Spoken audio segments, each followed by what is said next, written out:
আছে তাজদিন হাসান ভাইয়া আগে বিএডিতে ছিলেন, এরপরে শেভরন, এরপরে রবি, এরপরে ডিএইচএল, এখন ডেইলি স্টারে হেড অফ মার্কেটিং হিসেবে আছেন। আপনি ভাই এত জায়গায় কাজ করে বেড়াচ্ছেন আর বাংলাদেশের মানুষ চাকরি বাকরি পাচ্ছে না। So that's the Acha, I mean, that was very kind of yours. but that's the Thanks for inviting me. My absolute pleasure. Looking forward to next 20 minutes. yes so আমাদের আজকে একটা স্ট্যাটাস অনেক ভাইরাল হয়েছে, জুলফিকার আলী ভাই লিখেছে। আমি আপনাকে দেখাইনি, সো আমি আপনার কাছে একটু পড়ে শোনাতে চাই, যেটা অনেকটুকু বাংলাদেশের কনটেক্সট দিয়ে দেয়। তিনি লিখেছেন যে বাংলাদেশে কোনো বেকার নেই, যদিও সরকারি হিসেবে বেকারের সংখ্যা 26 লক্ষ আর আন্তর্জাতিক শ্রম সংস্থা হিসেবে তা 3 কোটি। বিশ্ববিদ্যালয় থেকে পাশ করার পর যে চাকরি প্রার্থী এক পৃষ্ঠার একটি আবেদনপত্র শুদ্ধভাবে লিখতে পারে না, তাকে আমি বেকার বলবো না, তাকে আমি বলবো অপদার্থ। যে চাকরি প্রার্থী চাকরিতে প্রবেশের শুরুতেই বলে আমি ঢাকার বাইরে কাজ করবো না, সে বেকার না, সে ঘর কোনো। যে চাকরি প্রার্থী চাকরির শুরুতে অভিজ্ঞতা না থাকা সত্ত্বেও বেতন নিয়ে বাড়াবাড়ি করে এবং দর কষাকষি করে, সে বেকার না, সে আতেল। যে চাকরি প্রার্থী চাকরির শুরুতে এসি রুম এবং টেবিল চেয়ার খোঁজে, সে বেকার না, সে ভাবিস্ট, আরামপ্রিয় এবং ভোগবাদী। তাকে বলবো চাকরি খুঁজে সময় নষ্ট না করে বাবাকে বলে একটি কোম্পানি খুলে এসি রুম, চেয়ার ও টেবিলের ব্যবস্থা করতে। এভাবে অনেকগুলো জায়গার সাথে আমি একমত, কারণ আমি অনেক জায়গায় দেখেছি আমরা প্রপারলি সিভিটা লিখতে পারি না, ইন্টারভিউ বোর্ডে যে একটা কোশ্চেন অ্যান্সার করতে পারি না, এবং অনেক জায়গায় আমাদের চাকরি না পাওয়ার ক্ষেত্রে নিজেরাও অনেক জায়গায় স্কিল সেটের দোষ আছে। সো অনেকটুকু কনটেক্সট তুলে ধরা হয়েছে। সো এর ব্যাপারে আপনার মতামত কি, আর আপনি কি মনে করেন? সাইমন, ফার্স্টে তোমাকে অনেক ধন্যবাদ to bring this status forward. Right. So এখানে বলা হলো যে 26 লাখ বেকার, যেটা আমরা গভর্নমেন্টের স্ট্যাটিস্টিক বলছি, আর তার বাইরে বলা হলো 3 কোটি। তো 2.6 মিলিয়ন যে বেকারত্বের কথা বলা হলো, সেটা আমি একটা ভেরি ইন্টারেস্টিং ফ্যাক্ট অ্যাড করি, যেটা আসলে জাস্টিফাই করবে পরের পয়েন্টগুলো, যে সিভি রাইটিং, স্যালারি। 70% আর গ্র্যাজুয়েটস। আমাদের গ্র্যাজুয়েটদের বেকারত্বের হার অ্যাকচুয়ালি বেশি, গ্র্যাজুয়েটদের বেকার হওয়ার চান্সেস বেশি। এক্স্যাক্টলি, তার মানে হচ্ছে আমি যখন ছোটবেলায় শুনতাম যে চাকরি হবে না যদি তুমি পড়ালেখা না করো, education is the prerequisite if you want a job, but এখনকার স্ট্যাটিস্টিক্স হচ্ছে 2.6 মিলিয়ন মানুষ চাকরি পাচ্ছে না, যার মধ্যে 2.1 মিলিয়ন হচ্ছে গ্র্যাজুয়েট করে ফেলেছে। তার মানে he has met the prerequisite, but সে এখনো চাকরি পাচ্ছে না। তার মানে the problem lies somewhere else. True. So ওইটাকে যদি বলি, হ্যাঁ প্রবলেম হতে পারে যে হয়তো শেখার আগ্রহ নেই, হতে পারে যে হ্যাঁ সিভি লিখতে হবে তাই লিখছি, কিন্তু সিভি লেখার জন্য আসলে কি আমাকে কি স্টেপগুলো দেখতে হবে আমি কখনো হয়তো ওইভাবে চিন্তা করছি না। রাইট। আসলে কি ক্যারিয়ারের আর্লি স্টেজে আমাকে স্যালারি নেগোশিয়েট করতে হবে, না লার্ন করতে হবে কোন ইন্ডাস্ট্রিতে যাচ্ছি, ইন্ডাস্ট্রিটা কোম্পানিটা, রাইট? বুঝতে পারছি না। আমার শুরু থেকে আমি নিজেও বিএডিতে আমার ক্যারিয়ার শুরু করি। মজার বিষয় হচ্ছে যখন আমরা আমাদের ক্যারিয়ার শুরু করি 2006-এ, তখন এরকম ছিল যে okay it's a dream job, posting doesn't matter, কোথায় দিবে, ঢাকায় দিবে না রাঙামাটি দিবে, এটা আসলে চিন্তাও কখনো ছিল না।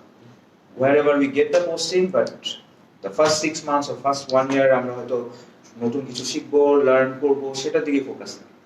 তো that also give a hints যে আসলে এই যে আমরা শিক্ষিত বেকার বলছি, 2.1 মিলিয়ন পিপল, 21 লক্ষ মানুষ। তো এই 21 লক্ষ শিক্ষিত বেকারদের আসলে প্রবলেমটা তো তাহলে ধরে নিচ্ছি শিক্ষায় নাই, অন্য জায়গাতে। Right. Could be value system, could be their perspective, could be their mindset. Right.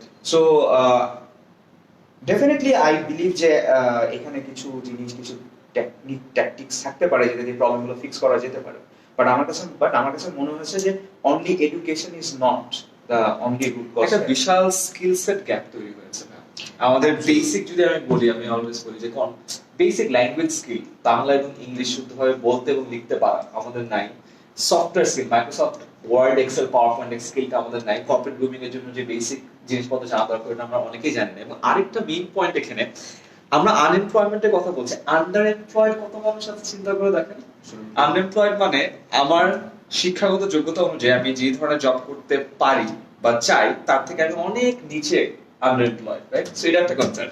যাই হোক, এটা নিয়ে আজকে আমাদের হাহুতাশ করা বা আমরা আফসোস করতে চাই না। সো এটার জন্য আজকে আমাদের সেশন। সো যেহেতু আপনি অনেকগুলো মাল্টিন্যাশনাল ছিলেন, এখন ডেইলি স্টারের মতো প্রতিষ্ঠানে আছেন, হেড অফ মার্কেটিং হিসেবে কাজ করছেন, সারাদিন ডিজিটাল বিভিন্ন ক্যাম্পেইন, বড় বড় প্রজেক্ট নিয়ে কাজ করছেন, আপনি আমাদের যে স্টুডেন্টরা আছে বা ফ্রেশ গ্র্যাজুয়েটরা আছে, যারা হয়তো খুব ভালো একটা জায়গায় চাকরি পেতে চায়, চাকরি করার ইচ্ছা আছে বা চাকরি খুঁজছে, তারা নিজেদের কিভাবে ইকুইপ করতে পারে নতুন ফোর্থ ইন্ডাস্ট্রিয়াল রেভলিউশনের টাইমে যে স্কিল সেট গ্যাপ তৈরি হচ্ছে ওগুলোর চাই টাইমে তারা কিভাবে স্কিল সেট ছানিয়ে নিতে পারে এর নিয়ে আজকের সেশন। সো আসলে ওই জায়গাটাতে যাওয়ার আগে আমি আরেকটা পয়েন্ট বলছি, ভেরি ইন্টারেস্টিং। যখন কথা হচ্ছিল যে বেকারত্ব নিয়ে জব মার্কেটে, যখন আমার আসলে বিভিন্ন এমপ্লয়ারদের সাথে কথা হয়, বিভিন্ন কোম্পানির এইচআর বলি, মার্কেটিং এ বলি, বিভিন্ন কোম্পানির বিভিন্ন বড় পজিশনে যারা রিক্রুটমেন্টের কাজে কাজ করে আর কি, তো তারা একটা কথা বলে যে আমি ভালো লোক পাচ্ছি। আচ্ছা আচ্ছা, আবার যখন মার্কেটে I am talking with the fresh graduates, তারা তখন বলছে যে ভালো চাকরি পাচ্ছি না। সো তারা বলছে ভালো লোক পাচ্ছি না, আরেকজন বলছে ভালো চাকরি পাচ্ছি না। সো ইট মিনস ভালো চাকরি যারা খুঁজছে দেওয়ার জন্য, যারা ভালো চাকরি করতে চাচ্ছে, তাদের মধ্যে actually you know they are not meeting each other. So তারা একজন আরেকজনের সাথে আসলে দেখা পাচ্ছে না। রাইট। সো আমার কাছে মনে হচ্ছে যে আজকের সেশনটাতে হয়তো আমি একটু ফোকাস করি যে let's focus on the good people, right, or qualified people, or maybe I assume we have skilled people, right, but they are not getting the right job. So কিভাবে এটা পেতে পারে? Right. What's the first thing যেটা আপনি বলবেন? আচ্ছা, আমার কাছে মনে হচ্ছে কি যে Aiman, it's 20 minutes or 30 minutes যেটা আমরা আজকে নিব, যে কোনো তোমার সেশনটা আসলে সবসময় খুবই একটা ইম্পর্টেন্ট সেশন এবং অনেক মানুষ আই নো তারা এই সেশনটা দেখছে। তো আমি আসলে সেই পয়েন্টগুলোই বলতে চাই যেটা actually yes, it's available on পাঠ্যপুস্তক বলো, গুগল বলো, but I'm trying to give you some examples from my last 12 years of experience and recent যে চেঞ্জ গুলো, কারণ আসলে মার্কেটিং ও তো চেঞ্জ হয়েছে, জব ফিল্ডও চেঞ্জ হয়েছে, স্কিল সেট চেঞ্জ হয়েছে, ওই জায়গা থেকে আমি দেওয়ার চেষ্টা করব। ফার্স্ট পয়েন্ট অ্যাকচুয়ালি আমি যেটা নিয়ে বলতে চাই যে এই মুহূর্তে এই যে তাদের মধ্যে যে কমিউনিকেশন গ্যাপ, স্কিল এমপ্লয়ি এবং যারা স্কিল এমপ্লয়ি খুঁজছে, সেই গ্যাপটা যদি আমাকে আসলে মিনিমাইজ করতে হয়, প্রথম যে জিনিসটা দরকার আজকে যারা শুনছে এখানে, who will be the potential employee and who will look for potential employer, first thing is you have to make sure to understand people that you exist in the market. নিজের অস্তিত্ব যে মার্কেটে আছে সেটা মানুষকে জানাতে হবে। Self branding, personal branding. So আমি কিভাবে জানবো? Alright, absolutely personal branding. এখানে একটা মজার বিষয় আছে। আজ থেকে 10 বছর আগে আমি যদি যখন চাকরির জন্য অ্যাপ্লাই করতাম, আমার সোর্স কি ছিল? আমার সোর্স ছিল আমার ইউনিভার্সিটি ক্যারিয়ার ডিপার্টমেন্ট, যারা আমার ইন্টার্নশিপ প্লেস করবে, মেবি ফিউ সিনিয়র্স, আর আমি হয়তো নিউজ পেপারে জব প্লেসমেন্ট দেখতাম আর আমি অ্যাপ্লাই করতাম। That's the traditional scenario. Now এখন যদি আমি দেখি ফেসবুক আর লিঙ্কডইন, সিম্পল লাস্ট মান্থে আমার টিমে আমি 2-3 জন রিক্রুট করবো। So আমি just Facebook একটা স্ট্যাটাস দিয়েছিলাম, আচ্ছা I want to recruit few people with these qualities and with these requirements, and I get around 2000 CVs.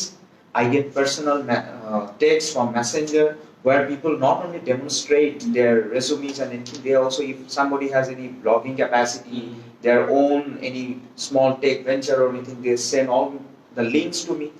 So it means Facebook আর লিঙ্কডইন এরকম একটা প্ল্যাটফর্ম হয়ে গেছে যেখানে আমি ইজিলি কিন্তু আমার পটেনশিয়াল এমপ্লয়ারের কাছে পৌঁছতে পারি।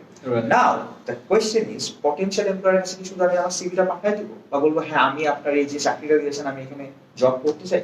আপনি বলেন, বিকজ আপনি এমপ্লয়ার। সো এখানে যারা আজকে ভিডিওটা দেখছে অনেকেই হয়তো বা আপনি যে অর্গানাইজেশনগুলোতে চাকরি করে আসেন সেখানে যাওয়াটা তাদের স্বপ্নের মতো।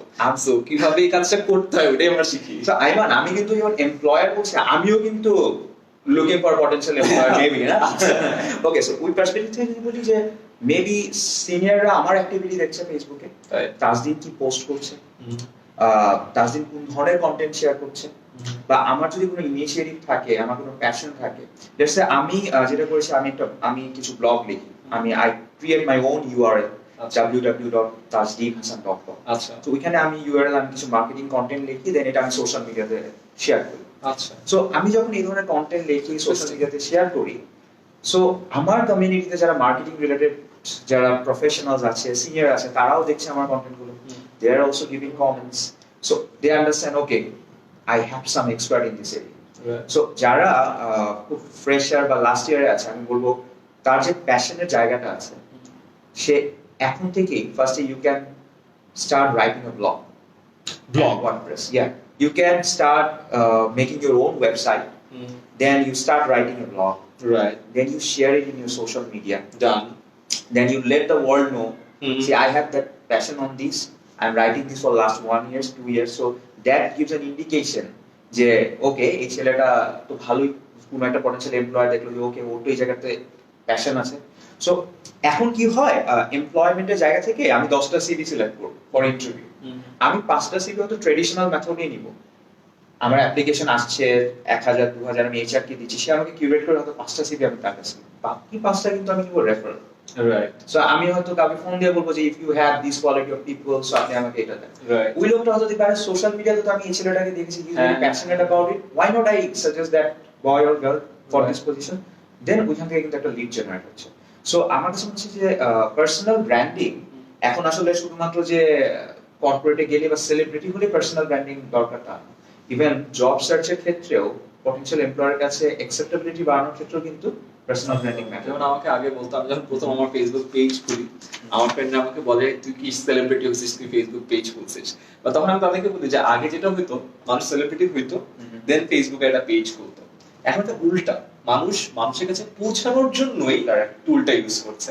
এবং কিছুদিন আগে আমি পরশুদিন আমি ইনস্টাগ্রামে একটা লম্বা ভিডিও করেছি 19 মিনিট, এবং 19 মিনিটে আমি এই পার্টিকুলার জিনিসটা মানুষকে বোঝানোর চেষ্টা করেছি যে আজকালকার জামানায় একটা মোবাইল ফোন হাতে থাকলে কত সহজে আপনি আপনার ট্যালেন্টটাকে প্রকাশ করতে পারেন। আগে বিটিভিতে যাওয়া লাগতো, এখন আপনি মোবাইলে লাইভ করছেন। আগে লাইভ ব্রডকাস্ট করার জন্য পুরো প্যানেল লাগতো, এখন একটা মোবাইলে হয়ে যাচ্ছে। আগে গান শোনার জন্য রেডিও স্টেশনে যাওয়া লাগতো, এখন ইনস্টাগ্রামেও করা যাচ্ছে। অ্যাবসলিউটলি। সো এটাই যদি একটু প্রপারলি আমরা করি এন্ড ফ্রিকোয়েন্সি মেইনটেইন করে নিজেদের ট্যালেন্টগুলো দেখে, তাহলে কিন্তু অনেক দূর যাওয়া যায়। So that was self branding, that's a very good point. আর কোনো পয়েন্ট? আচ্ছা, আমি একটা ছোট জিনিস অ্যাড করতে চাই ভাব, যেহেতু আমি বিভিন্ন জায়গায় যাই, বিভিন্ন ইউনিভার্সিটিতে, আমি এখনো ইনফ্যাক্ট যারা লাইভে আছে তাদেরকে প্রশ্ন করতে চাই যে তোমাদের মধ্যে কয়জনের লিঙ্কডইন অ্যাকাউন্ট আছে? Very vital question. Say yes. Alright. So আমি আসলে দেখতে চাই যে কয়জনের আছে। এখানে আছে ফেসবুকটাকে, এখানে এটা আমি দেখতে চাই যে কয়জনের অ্যাকচুয়ালি লিঙ্কডইন অ্যাকাউন্ট আছে। হ্যাঁ, আমি নিচ্ছি, সাউন্ড অফ করে রাখি, ডাবল সাউন্ড দিয়ে হয়ে যাবে। ও ইয়া,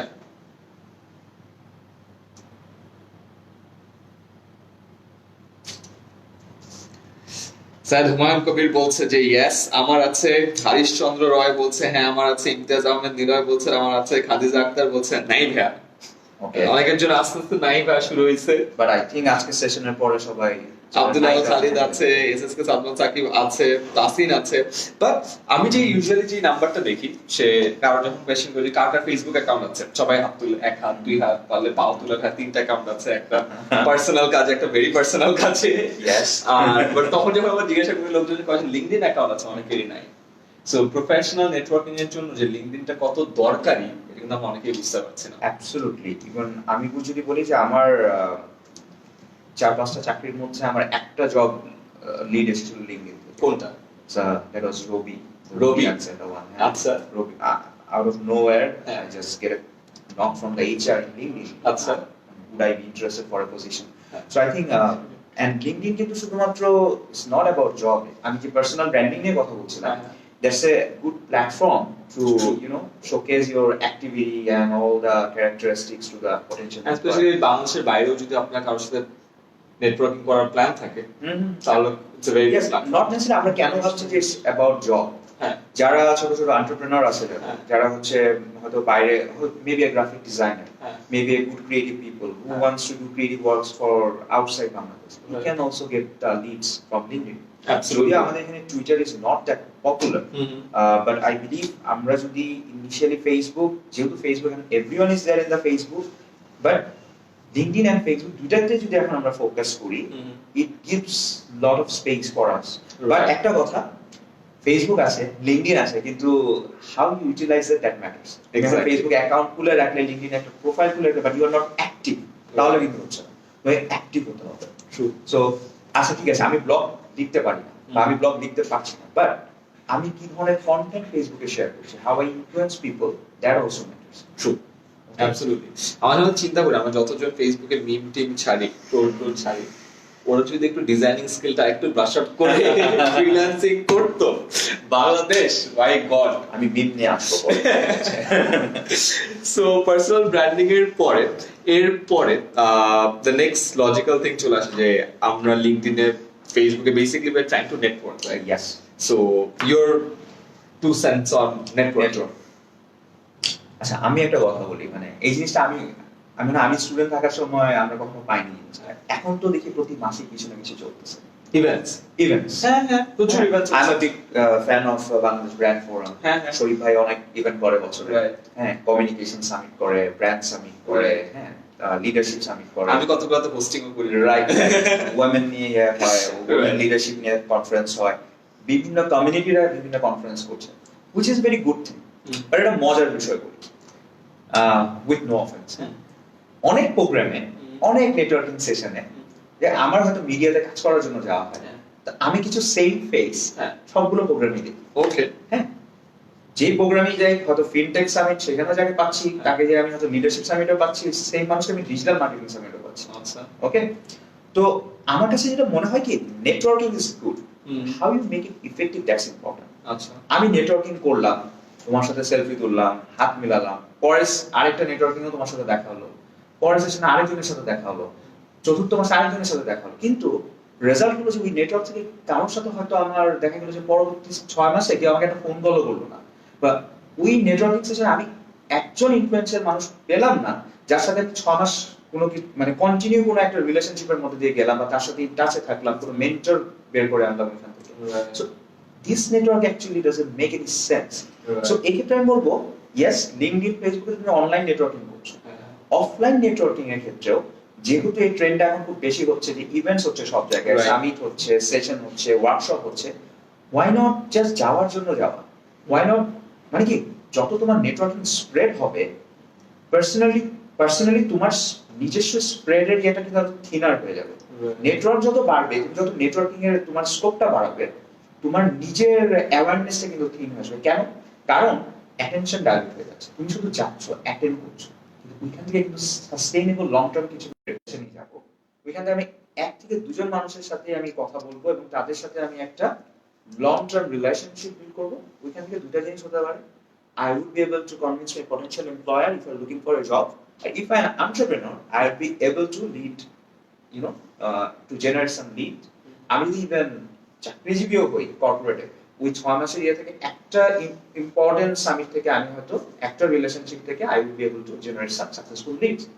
So rather going to number of networking session, let's target 1 or 2 networking session per year, and let's target the follow-up things. So network করে আসার পর how I continue the relationship. আমার যেমন এখনো মনে আছে, ইনফ্যাক্ট এটা কখনো এভাবে শেয়ার করা হয়নি, 2017 এর ঘটনা। আমরা আইসিটি ওয়ার্ল্ড যখন হয়, আমরা একটা অ্যাওয়ার্ড পেয়েছি, Swiss embassy award for social impact. তো তখন হ্যাঁ ওখানে হয়, এন্ড দেন আমি অ্যাওয়ার্ড নিতে যাচ্ছি, সেই আগে আমার পলকের সাথে দেখা হয়েছিল, বাট ওই দিন উঠছি, উঠার পরে আমার তখন অর্থমন্ত্রী যিনি ছিলেন আব্দুল মুহিত স্যার, উনি অ্যাওয়ার্ডটা দিচ্ছেন, পলক ভাই ছিল। আমি ওখানে স্টেজে উঠে আমি পলক ভাই, আমি দিকে অ্যাওয়ার্ড দিয়েছে, দিয়ে বলছি, পলক ভাই, I need a meeting with you. And বলছে, হ্যাঁ আমার সামনে থাকো ছবি তুলছে, হ্যাঁ একটা মিটিং হলে ভালো হয়। আর on that very stage of Minaj ভাই ছিলেন, বেটার স্টোরিজ এর। পরে আমি নামার পরে পলক ভাই আপনাকে বললো যে আপনি ওনাকে ওই ছেলেটাকে একবার নিয়ে আসেন অফিসে।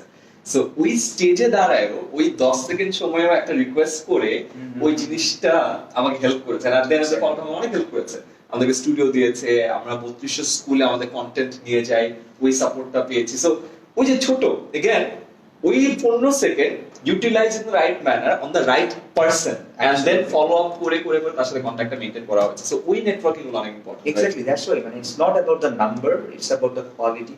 Yes. How you have utilized one event a year, because আমি এত এনার্জি দিচ্ছি, এত টাইম দিচ্ছি, এফোর্ট দিচ্ছি, আমি যাচ্ছি ওই জায়গাতে, জাস্ট আমি নেটওয়ার্কিং এ কফি খেলাম, কথা বললাম, বাট তারপর থেকে আমি ফলো আপ করলাম না। True, it's not going to be sustainable. And at the end of the day আমি অলওয়েজ মানুষজনকে বলি যে দেখো, তুমি একটা মানুষের কাছে পৌঁছাতে, ফর এক্সাম্পল আমি আপনাকে এক্সাম্পলই দিই, আপনি কয়েকশো কোম্পানির মানুষজনকে চিনেন, আমি যদি আপনাকে চিনি, that means I can connect with a lot of other companies. যেমন আজকে আপনার কাছে আমি নাজরিন আপার নাম্বার চেয়েছি, যে আপনি ওই নাম্বারটা দেন, আমি আপুর সাথে একটা প্রপোজাল পাঠানোর জন্য। সো দ্যাট মিন্স আমি আপনাকে চিনি, which means I know hundreds of companies, because যখন যেটা দরকার হচ্ছে আপনার থ্রুতে আমি পাচ্ছি। সো ওই জিনিসটা আরো অনেক ইম্পর্টেন্ট, যেটা আমার মনে হয় যে অনেক জায়গায় ইউজ করা হয় না।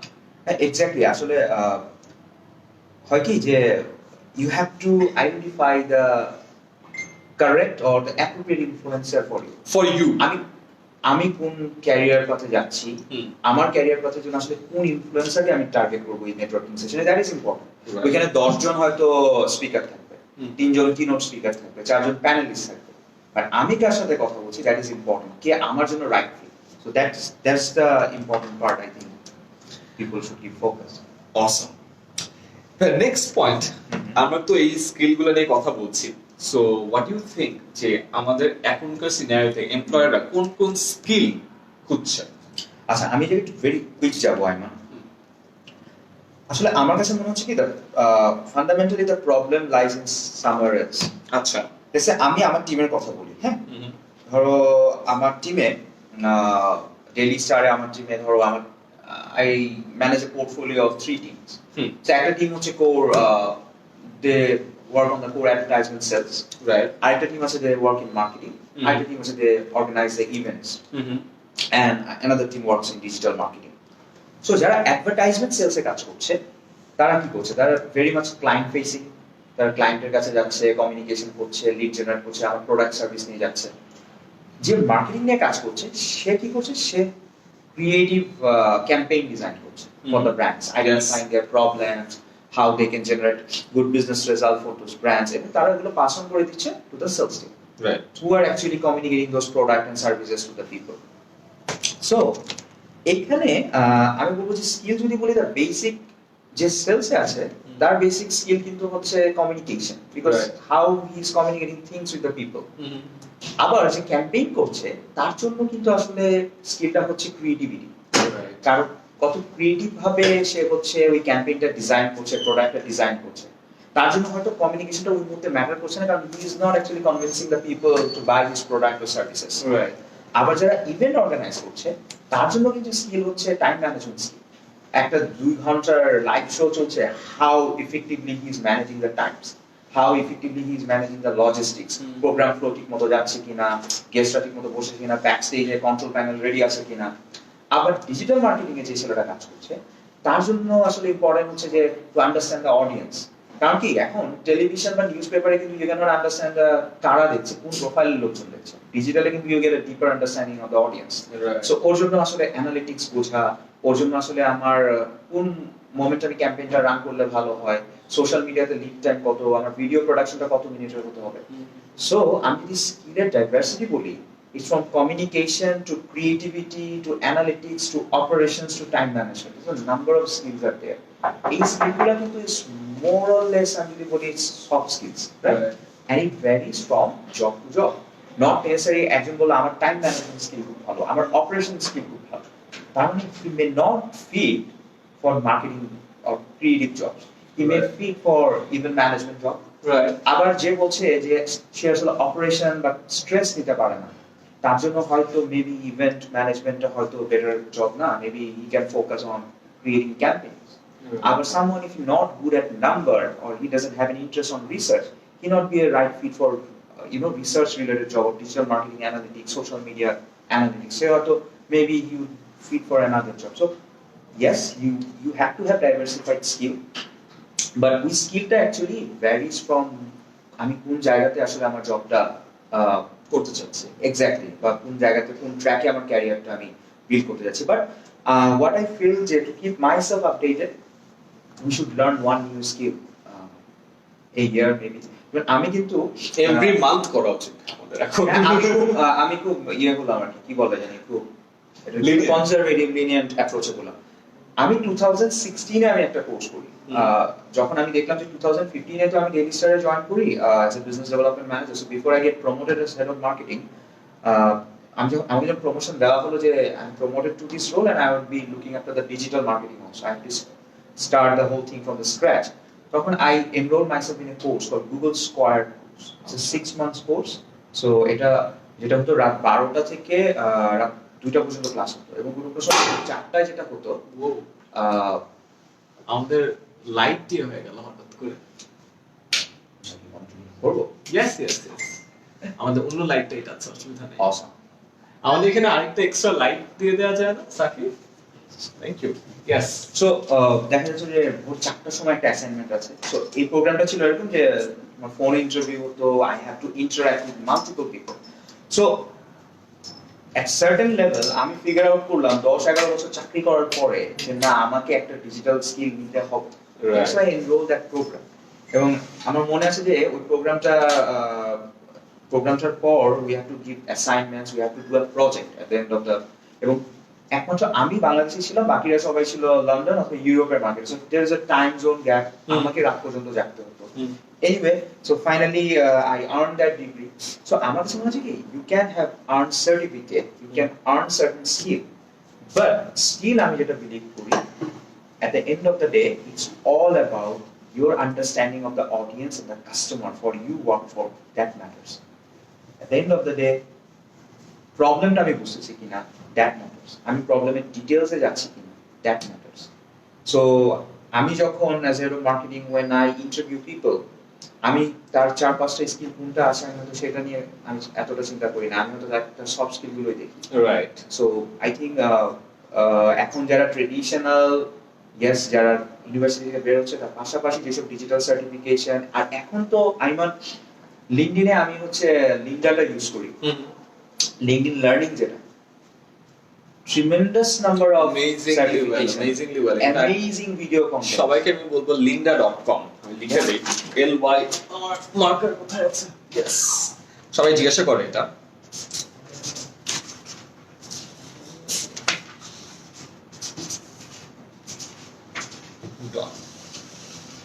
so it's linda.com lynda.com linda.com but এটা নিয়ে সবাই আবার বলবে যে ভাই এটা তো paid, it's a paid platform by the way, monthly $29 দিতে হয়, আমি ইউজ করি, আমার টিম ইউজ করে, বাট ওই $29 ইজ ওয়ার্থ ইট, কারণ এখানে সব কোর্স আছে। আমি যেটা বললাম না, কমিউনিকেশন বাংলা ইংলিশে, software courses, Word Excel PowerPoint and corporate grooming, যাবতীয় কোর্স ওখানে দেয়া আছে, ডিজিটাল মার্কেটিং কোর্স ওখানে আছে, প্রজেক্ট ম্যানেজমেন্ট দেয়া আছে, everything whatever you but want. আমি একটা সাজেস্ট করতে পারি, যেহেতু আইমান বললো যে $29, why not গ্রুপে 5 জন এটাকে কিনে ও হ্যাঁ শেয়ার করে তারা প্রতিদিন দেখেন রান, আমি এটা আমার অডিয়েন্সকে আগে শিখে রাখছি, it's called the mastermind group. যারা ভিডিওটা দেখোনি তারা দেখতে পারো, আমার ইউটিউবে দেয়া আছে the how to create a mastermind group. ওখানে আমি বলছি ইভেন বই কেনা, ফর এক্সাম্পল আমি যদি আমার বইয়ের কথা বলি $200 লাগতেছে, তো আমার একজনের বাজেট আমি বললাম ধরে নিই $100, আমি চিন্তা করি যে 4 জন বা 5 জন 6 জন ফ্রেন্ড মিলে 100 টাকা করে দিই, 6 জন ফ্রেন্ড মিলে 100 টাকা করে দিলে $600 হয়, 3টা বই হয়ে যায়, একজন তো দিচ্ছে $100, ও কিন্তু 3টা বই ঘুরে ফিরে পড়তে পারে, সো পার বইয়ের পিছনে খরচ হলো $33। সো ওই কাজটা যদি আমরা করি ইজিলি হয়ে যায়, কিন্তু 29 জন 6 ফ্রেন্ড মিলে ভাগ করে নিলে পার পারসন $5 হয়, এক্স্যাক্টলি 5টা $400, 400 টাকা দিয়ে 100 টাকা তো পিৎজার পিছনে। এক্স্যাক্টলি যে পরিমাণ content and course and quality ওখানে আছে, ইটস ইনসেন। সো linda.com আমাকেও টাকা দেয় নাই, ভাগ্যও টাকা দেয় নাই, আই উইশ টাকা দিত, তাহলে আমরা আরো বলতাম। অলরাইট, সো আফটার দ্যাট আমাদের একটা পয়েন্ট নিয়ে আমার আপনার প্রায় কথা হয়, that is self awareness. Yes, so self awareness কিছুটা আমি কভার করেছি এমন এইভাবে। তাই আমি একটু বলে দিই, কারণ অনেকে আমাকে প্রায় আমি এই জিনিসটা অনেকবার কথা বলেছি, তো আমাকে অনেকে বলে সেলফ অ্যাওয়ারনেস কনসেপ্টটা আমি এখনো বুঝিনি। সো আচ্ছা, যারা ফার্স্ট টাইম শুনছে সেলফ অ্যাওয়ারনেস জিনিসটা কিনা আমি সহজভাবে বলি। ফর এক্সাম্পল আমাদের এখানে কার্পেটিং করা, সো মানুষজন যখন ভিতরে ঢুকে জুতা খুলে ভিতরে ঢুকে, আবার অনেকজন খেয়াল করা যায় যে জুতা পরে ঢুকে গেছে, সো তার এই যে পারিপার্শ্বিক জিনিসের ব্যাপারে এই যে অ্যাওয়্যার থাকা বা পারিপার্শ্বিক কোনো ঝামেলা হয়েছে তোমার অ্যাওয়ারনেসে নক করা, এটাকে বলে সেলফ অ্যাওয়ারনেস। তো এবার জুতা পরে ঢুকে গেছে, তার মানে নিজে যে কার্পেট আছে, কার্পেটের জন্য জুতা বাইরে রাখতে হবে, তার সেলফ অ্যাওয়ারনেসে কাজ করে নাই। লিফটে ঢুকছে, লিফটে ঢুকে হ্যালো কে আছে, তো লিফটে যে আরো 4-5টা মানুষ আছে তারা যে তার কথা শুনছে, এটা তার সেলফ অ্যাওয়ারনেসে কাজ করে নাই। কারণ আমার সামনে মানুষগুলো সেলফ অ্যাওয়ারনেস অনেক ভালো, আমরা এখানে একটা শর্ট জায়গা দুপ করে হইলো দুই সুন্দর করে বাকি দুটা এক্সট্রা লাইট দিয়ে অ্যাড করে ফেলছে, ওদের সেলফ অ্যাওয়ারনেস এটা আছে যে হ্যাঁ যে আমাদের লাইভ আছে, the show must go on, absolutely right. So এইটাকেই বলে সেলফ অ্যাওয়ারনেস। যখন আমরা কথা বলছি, কেউ একজনের হাত তুলে বসে আছে, মানে সে ইন্টারেস্টেড না আর কথা বলার জন্য, সো তার সাথে কথা না টানা, সেলফ অ্যাওয়ারনেস। সো এগুলো হলো self awareness example. So yeah তাজিম ভাই, আমার কাছে আরেকটু যদি অ্যাড করি যে সেলফ অ্যাওয়ারনেস হচ্ছে নিজের সম্পর্কে আসলে কতটুকু আমি পারিপার্শ্বিকের সাথে নিজের অ্যাওয়ারনেস, অ্যাডাপ্টেবিলিটি। ইয়েস, আমার কাছে মনে হয় আমি এখানে একটা এক্সাম্পল দিব, তাহলে মনে হয় একটু সেলফ অ্যাওয়ারনেস এর ব্যাপারটা হয়ে যাবে। সো আমি একটু আগে আমার টিমের কথা বলছিলাম যে কেউ হচ্ছে সেলস ফোকাস টিম, হ্যাঁ কেউ হচ্ছে মার্কেটিং ফোকাস টিম, কেউ হচ্ছে operation management event management focus team. So আমি কিছু এক্সপেরিমেন্ট করেছিলাম। আচ্ছা যে এক্সপেরিমেন্ট হচ্ছে যে মার্কেটিং থেকে I shift someone to sales, and sales থেকে কিছু মার্কেটিং টু জাস্ট টেস্ট যে কে আপনি জালপুরের ডিব্বার মধ্যে ঢাকাইছেন না with some one or two people. আচ্ছা তো ওইখান থেকে আমার যে লার্নিংটা হলো, যে সেলসে খুব ভালো দেখা যাচ্ছিল তাকে মার্কেটিং এ দিলাম যে আসলে it is not working. He is kind of an extrovert guy who actually went to meet different people, সে মানুষের সাথে মিশতে পছন্দ করছে, মানে he want to be on the field. আচ্ছা ডেস্কে বসে ক্যাম্পেইন আইডিয়া করার মতো থাকে না, তাকে ক্যাম্পেইন তুমি রেডি করে দিবা, সে যাবে গিয়ে সেল করবে, কারণ he loves to meet people. Right so ওই জায়গা থেকে আমি যেটা মনে করি যে মানুষকে আসলে জানতে হবে যে আমি কোনটা পছন্দ করি, মানে আমি কোনটাতে বেস্ট, সেটা হচ্ছে self awareness. So there might be 4 or 5 job openings, so not necessary I be apply for everyone. Right so যেই জবটা আসলে আমি মনে করি যে ওই জবের ওই জায়গাটাতে আসলে আই এম ভেরি গুড, আমার সাথে ম্যাচ করছে, ওটাতে আমি যাবো। সো এটা আসলে যখন আমি যখন সেলফ অ্যাওয়ারনেস আমার সম্পর্কে আমি খুব বেশি হাইলি অ্যাওয়্যার থাকবো, তখনই পসিবল হবে for me to pick the right choice. Right so ওই এক্সপেরিমেন্টটা করার পরে আমি বুঝতে পারলাম যে না, আসলে যে ছেলেটা এক্সট্রোভার্ট সেলসে ভালো করতেছে ওকে মার্কেটিং এ দেওয়া ভুল হয়েছে। বাট আমি ওকে যখন বললাম যে তুমি মার্কেটিং এ ভালো করবা, ও বললো হ্যাঁ মার্কেটিং আমার কাছে মনে হচ্ছে যে ক্রিয়েটিভ কাজ আমার ভালো লাগে, আমি যাই আমি ক্রিয়েটিভিটিতে ভালো করবো, পাওয়ার পয়েন্ট, হ্যাঁ একটু ক্রিয়েটিভ স্ট্র্যাটেজিক চিন্তা করবো, স্ট্র্যাটেজিক দিক নিয়ে ভাববো এন্ড এভরিথিং। বাট সামওয়্যার মানে I figured out that he was not doing well there. Then আমরা যখন বসে we have a session, then yes we agree যে ওর স্ট্রেংথটা হচ্ছে আসলে বাইরে গিয়ে মানুষের সাথে কথা বলা, কোন একটা লিডকে তার কাছে সাকসেসফুলি সেল করা, কমিউনিকেশন করা। So actually maybe that is not his cup of T. So এটা যখন আমরা এগ্রি হলাম, তো তারপর থেকে আমি বলতে পারি যে he is highly aware of himself.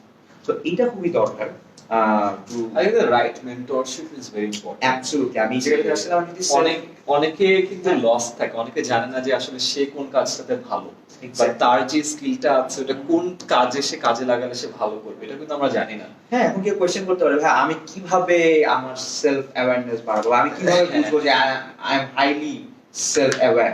Yes. ওই জায়গাতে কিন্তু mentor can help, a big Right. Brother can help, family members can help. They can easily বলতে পারে যে না তুমি, আমার মনে হয় তুমি এই জায়গাতে ভালো করবে, আমার মনে হয় তুমি এই ট্র্যাকটাতে ভালো করবে। এখানে অনেকের কোয়েশ্চেন আছে ভাই, মেন্টরশিপের কথা আমরা প্রায় বলি, বাট কিভাবে একটা রাইট মেন্টর পাবো। সো আমি একটা ছোট্ট এক্সাম্পল দিতে চাই, ইটস ভেরি ইন্টারেস্টিং। আমাকে ফাহিম বলেছিল যে অনেক বিজনেস কম্পিটিশন হয় এখন, আইসে দেখছেন startup student to startup competition করছে, অনেক এন্টারপ্রেনারশিপ কম্পিটিশন হয়, বিজনেস কম্পিটিশন হয়, কেস কম্পিটিশন হয়, অনেক হচ্ছে, রাইট?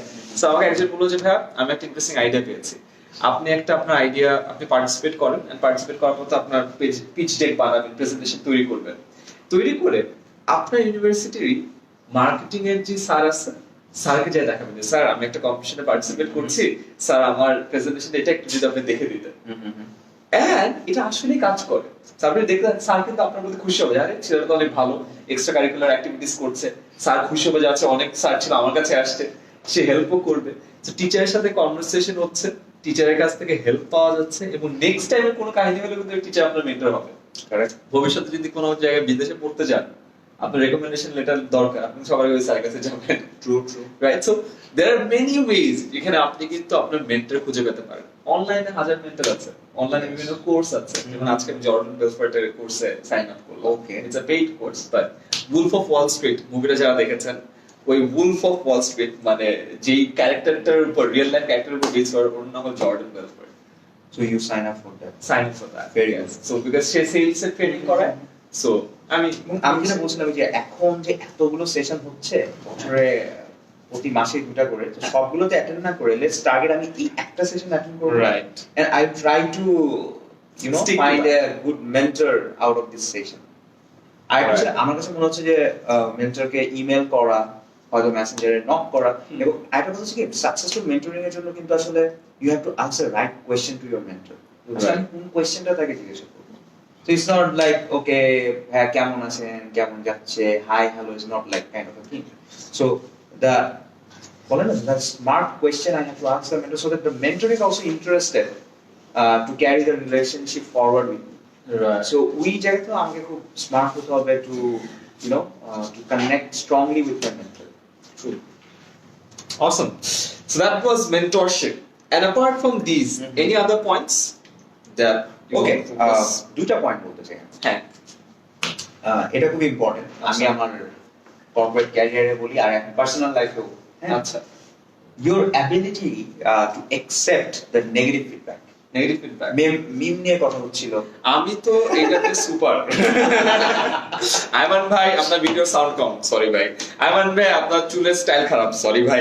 মানে আপনি বেশি হাসেন, বেশি আছেন ভাই, আপনি বেশি কথা বলেন। আজকে কতজন কি বলবে যে আপনাকে কথা বলতে কম দিছি, আমি যদি ভাই আপনি বলেন। ওকে, অনলাইনে কন্টেন্ট বানানোতে একটা ইন্টারেস্টিং ঘটনা হয়। আমার এখনো মনে আছে, আমি যখন প্রথম ভিডিও বানাই, ফর্মুলা কিন্তু একটা, আজ থেকে 4 বছর আগে। তখন সবাই মানুষ প্রশংসা করে, বিকজ তখন আমি কয়েক হাজার মানুষ দেখছেন, কয়েক লাখ। 10% এর? হ্যাঁ হ্যাঁ। তো আস্তে আস্তে যখন দিন যায়, আমার কাছে এখন মনে আছে যে 3-4 মাস পর আমি ফেসবুকে প্রথম ক্রিটিসিজম পাই। তা আবার কিসের ভিডিওতে জানেন? লসাগু গসাগুর ভিডিওতে। মানে এটা তো এক্সপেক্টেড কিছুটা। হ্যাঁ বলো। আমি অঙ্ক পড়াই, আমি তো ম্যাথ টিচার। লসাগু গসাগুর ভিডিওতে কেউ একজন আমাকে বলছে, এই মেয়ে আপনি কি টুট আপনি মেয়ে লসাগু গসাগু পড়াতে পারেন না। তারপরে বলছেন ওই দিন রাতে আমার ঘুম হয় নাই, যে আমাকে বললো আমি লসাগু পড়াতে পারি না, এটা কেমনে বললো, কি জানে আমি কতজনকে পড়াইছি। লিটারালি 2-3 দিন আমার মাথায় এফেক্টটা ছিল। তো আমার কাছে মনে হয় যে নেগেটিভ ফিডব্যাক আস্তে আস্তে দাও যাচ্ছে, ঠিক আছে, মানুষজন একটু ফিডব্যাক দিবে আর সরে যাবে। সো শুরুর দিকে যখন মানুষ হঠাৎ করে কারো কাছে নেগেটিভ ফিডব্যাক পায়, ওটা তখন নিতে পারে না, এটা একটা প্রবলেম আসলে। আমি এই জিনিসটা একদম বলি, আমি যখন চাকরিতে জয়েন করি, ফ্রেশার, হ্যাঁ, মানে জাস্ট জয়েন করলাম, সো আমিও তো এরকম ফিডব্যাক পেতাম early days of my career. So আমিও আসলে নিতে পারতাম, আই মেন বক ডাউন, আমি চিন্তা করতাম আচ্ছা ঠিক আছে আমাকে কেন বললো এটা, কেন বললো বিডি জবসে যে চাকরি খোঁজা শুরু করে দিলাম। বাট নাও এখন যখন কারেন্ট একটা রেসপন্সিবল পজিশনে আছে এবং আমাকে যখন ফিডব্যাক দিতে হয়, আমি এখন রিয়েলাইজ করি যে অ্যাকচুয়ালি ওই ফিডব্যাক গুলো ইউ নো যে আসলে কতটুকু ইফেক্টিভ ছিল, বা ওই সময় আমাকে কতটুকু আসলে স্মার্টলি ফিডব্যাকটা নেওয়া উচিত ছিল। দ্য পয়েন্ট এই যে ইজ, বুঝছো যে আমার সামনে যারা আছে, যে তোমাদের যে ফিডব্যাক দেই কেন দেই বুঝছো, ভালো করে না খারাপ করে। তো এইখানে একটা জিনিস কি আমার মনে হয়, নেগেটিভ ফিডব্যাকটা পজিটিভলি নেওয়ার ক্ষেত্রে একটা জিনিস যদি আমরা প্র্যাকটিস করি তাহলে এটা নিতে পারবো। এটা আমার কাছে মনে হচ্ছে, যেটা আমি সেকেন্ড পয়েন্টে বলছিলাম যে লাস্ট 2 পয়েন্টস, একটা হচ্ছে empathy. If you practise empathy, আমি যখন এখন কারেন্টলি যখন আমি আমার একটা টিমমেটকে ফিডব্যাক দিই, sometimes I become harsh to them, কখন আমি হয়ে যাই, but at the very next moment ওই সেশনটার পরে হয়তো যখন আমি চিন্তা করি যে না I have been harsh to him, I make a phone call যে okay you might be bogged down but I was like this. It can be other way round. আমি যখন ওকে ফিডব্যাক দিলাম, ওকে নেগেটিভ দিলাম, দুইটা অপশন আছে, আমি ওই ফিডব্যাকটা নিয়ে বক ডাউন হতে পারি, অথবা আমি চিন্তা করে ভাবলাম যে না, let me put myself into his shoes and think okay boss যে আমার ফিডব্যাকটা দিল, এটা তার জায়গায় কিন্তু আমিও দিতাম, কারণ তাকে তো আবার উপরে রিপোর্ট করতে হয়, তার সাইডে যদি এমপ্যাথিটা কাজ করে। এক্স্যাক্টলি, যখন বোথ সাইডে এমপ্যাথি আমরা একটা ভালো কথা বলি, আপনার এক এমপ্লয়ি, আপনার অনেক এমপ্লয়ির সাথে আমি যেহেতু পার্সোনালি চিনি, আপনাদের অনেক সাথে কথা হয় যে আপনি অ্যাজ আ বস কেমন। একটা ফিডব্যাক আমাকে একজন দিয়েছিলেন, আমার কাছে খুব ভালো লাগছে, এটা হলো রাফি, আপনার সাথে কাজ করে। ও একদিন বলছিল ভাই, আপনাকে নিয়ে কথা হচ্ছিল, আপনার সামনে আমি এত আপনার ব্যাপারে তো ভালো কথা বলবো না, বাট ও আমাকে একটা কথা বলছিল যে কোন একদিন আপনি কল দিয়ে বলছিলেন যে রাফিদকে তোর অ্যাসাইনমেন্ট করা হয়েছে কিনা, আর আপনি ওর অ্যাসাইনমেন্টের খোঁজ নিছিলেন, আর বলছে তুই অ্যাসাইনমেন্ট করবি, আমি লাইনে আছি। আর ওকে বলছিল ভাই ও দ্যাট ডে আমি বুঝতে পারছি যে তাজদিন ভাই অন্য লেভেলের মানুষ, যে আমি শিওর ওর 1 ঘন্টা করে খুব বকা টকা দিচ্ছিলাম, বা তার আগের দিন তার খুব বকা টকা, তারপরে ওকে আদর করছিলেন। আই থিংক এই জায়গাটাতে এমপ্যাথিটা কাজ করে। আর যে মিম নিয়ে কথা হলো না, যে হ্যাঁ মিম হচ্ছে, এই জায়গাটাতে এমপ্যাথি কাজ করানো ডিফিকাল্ট। তারপর আমার কাছে মনে হচ্ছে যে you just sometimes you just let it go. Yes, that would be the wisest decision. Absolutely. Making no comments. আর বাংলাদেশে আমি এটা নিয়েও একটা কন্টেন্ট তৈরি করছিলাম, যে constructive criticism and destructive criticism. বা আমাদের কিন্তু কনস্ট্রাকটিভ ক্রিটিসিজম করানো শেখানো হয় না, দ্যাটস আ প্রবলেম। আর ডিস্ট্রাকটিভ ক্রিটিসিজম হলো খুব ইজিলি, যেমন আমাদের কারো হয়তো বা বললো যে এই ভিডিওটা ভালো লাগে না, এটা ডিস্ট্রাকটিভ ক্রিটিসিজম, আপনাকে হেল্প করবে না, আমাকে হেল্প করবে না, রাদার আপনি একটা কনস্ট্রাকটিভ ক্রিটিসিজম করতে পারেন। এটা একটা খুব সিম্পল মেথড, আমি অলওয়েজ সবাইকে দেখাই, it's the burger method. Okay, so বার্গারের উপরে কি থাকে? বাম থাকে। তারপরে নিচে কি থাকে? প্যাটিটা থাকে। তারপরে নিচে কি থাকে? আরেকটা বাম থাকে। Right? So this is a burger. So first say something good. যে আচ্ছা ভাইয়া, আপনি রোজা রমজানের মাসে তারাবি পড়ে এসে আমার রাত 10:30টার সময় ভিডিও করছেন, দ্যাটস রিয়েলি অ্যাপ্রিশিয়েটেড। দাবা আস্তে করে। দেন বাট ভাইয়া আজকে ভিডিওতে একটু লাইট কম আছে, আপনাদেরকে দেখা যাচ্ছে না, মনে হচ্ছে প্রোডাকশন এফর্ট কম দিয়েছেন। The patty. But I really love the content because আপনারা অনেক ভালো ভালো কথা নিয়ে পয়েন্ট নিয়ে কথা বলেছেন। Hopefully looking forward to the next session. আবার একটা ভালো কথা। So that's the burger method. On the sandwich method. ভালো কথা, তারপরে then the constructive criticism, and then আবার ভালো কথা. So follow this burger method. This is how you give out a constructive criticism. And এটা যদি দেয়া যায় খুব সুন্দর করে, তাহলে খুব ভালো হয়। আমি আমার কমিউনিকেশন মাস্টার ক্লাসে যে ট্রেনিং করাই, ওখানে লোকজনকে এটা প্র্যাকটিস করাই। আমি 3টা কাগজে লিখে রাখি, বুঝছেন? এখানে একটা বার্গারের বান, এখানে বার্গারের প্যাটি, আর এখানে আবার বান। তাই মানুষজনকে দাঁড়া করে যে আপনি আমাকে একটা ফিডব্যাক দিবেন, এখন এখানে দাঁড়ান, তারপর ভালো কথা বলে, তারপরে সরাই, এখন খারাপ কথা বল, তারপর আবার এখানে আবার ভালো কথা না, আদর দেন। সবাইকে আস্তে আস্তে ট্রেনিং করানোর পর না, 1 ঘন্টা পর না মানুষের মাথায় এটা চলে আসে, জানেন? This is how you need to give feedback. আচ্ছা, তোমার মনে আছে তুমি আমাকে আমার গতকালকে না পরশুদিন আমরা ইফতার করলাম, গতকালকে তুমি যে 10% এর যে লটা বলতেছো, 90-10 প্রিন্সিপাল, ওই একটা স্টিফেন কোভে, হ্যাঁ রাইট, ইয়েস, যে আমাদের বিয়ন্ড আমাদের কন্ট্রোলের বাইরে থাকে। Yes, it's called the 90-10 principle by Stephen R. Covey. হ্যাঁ, এটা আমার সাথে গতকালকে হয়েছে। আচ্ছা, সো রাতের বেলা তো যেটা হয়েছে যে আমি যিনি বলে, আমি জাস্ট বলে না, আমি তাজদিন ভাইকেও শিখাই বাইরে। হ্যাঁ, রাতের বেলা মানে যে শরবত বানানো হয়েছিল, এটা আমি তো খাইনি, তো রাতের বেলা আমাকে দেওয়া হয়েছে, আমি শরবত নিয়ে বসছি পিতে। তো আমার মেয়ে 3.5 বছরের ওয়াজিবা আমার পাশে, তো ও খুব এক্সাইটমেন্টে ও লিটারালি ফেলছে, হ্যাঁ কথা বলতে চাই, ও শরবত পড়ে গেছে। তো আমি না রিঅ্যাক্ট করতে, আমি চাচ্ছিলাম রিঅ্যাক্ট করবো, হঠাৎ মনে হয় সন্ধ্যাবেলা না এটা নিয়ে কথা বললাম, আমি রিঅ্যাক্ট না বললাম না, ইটস ফাইন, সমস্যা হয় নাই, মুছে টুকে দিলাম, it went well actually. আমার ইউটিউবে করা ফার্স্ট ভিডিও ছিল 90-10 প্রিন্সিপালের উপরে, এবং যারা দেখেছো দেখবে যে গল্পটাও এটা ছিল যে এক ছোট বাচ্চা কফি কাপ ফেলে দেয়। সো আমি যারা জানে না তাদেরকে বলে দিই, 90-10 প্রিন্সিপালের কনসেপ্টটা খুবই সিম্পল। 10% অফ দ্য থিংস যেটা আমাদের লাইফে হয়, এটা আমাদের কন্ট্রোলের বাইরে। যেমন ভাইয়ার ছোট মেয়ে 3-3.5 বছরের, ওনার গায়ে শরবত ফালাই দিচ্ছে, রাইট? কিছু করার নেই, ওনার কন্ট্রোলের বাইরে। এখন ওই শরবত ফালানোর পর ওনার রিয়াকশন কেমন হবে, ওইটা ডিটারমাইন করে বাকি 90%। তাজিম ভাই যদি চেপে যাইতো, ওয়াজিবা কান্নাকাটি করা শুরু করতো, দিনটা খারাপ যেত সবার। তাজিম ভাই আরে বাবা ব্যাপার না, শরবত দিত, রিয়াকশন ভালো ছিল, বাকি 90% ঠিক হয়ে গেছে।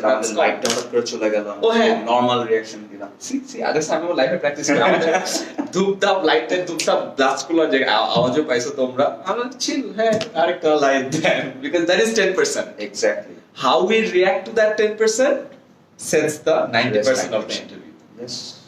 কি পারফেক্ট एग्जांपल হচ্ছে। Awesome. এটা তো প্ল্যান করে লাইটটা ফুটানো উচিত ছিল।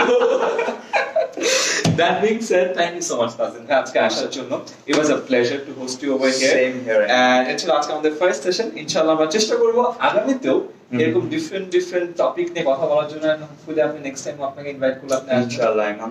Thanks to 10 Minute School and thanks to Iman for inviting. Any last message for the audience?